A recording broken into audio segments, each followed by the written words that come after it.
and welcome. You're watching The Final Word, the show where we bring you the day's biggest stories and tell you what they mean for you. I'm Abha Bakaya. Telecom infrastructure, the space has been attracting good valuation, with many telecom companies hiving off their infrastructure arms in order to attract investors. However, a relatively new model promises to make up for the shortage of telecom towers across the country.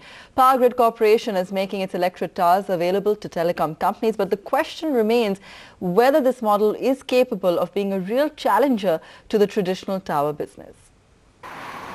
Power Grid Corporation, which owns and operates around 2/3 of India's electricity towers, awarded a contract to lease out space on its towers in Punjab, Jammu and Kashmir and Himachal Pradesh to telecom solutions provider Microqual. Power Grid is also set to lease out space on its towers across India over the next few years and is expected to earn around 250 crore rupees annually. The model promises to solve a lot of problems for the telecom infrastructure industry.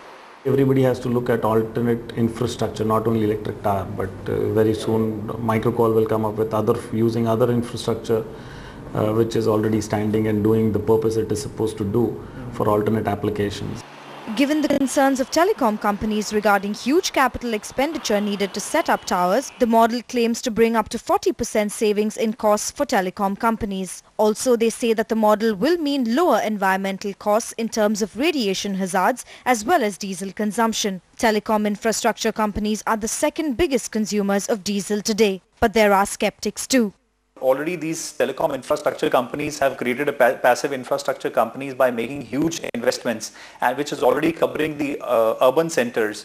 So in the urban centers there's already enough number of towers which have been created or set up. So, and the telecom players have also split the services from the infrastructure into two different companies.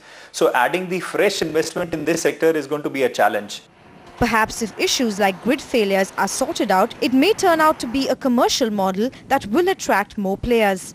With Abraham Matthew, Sneha Menon, Bloomberg UTV, Mumbai. And we leave it there tonight on The Final Word. Thanks for watching.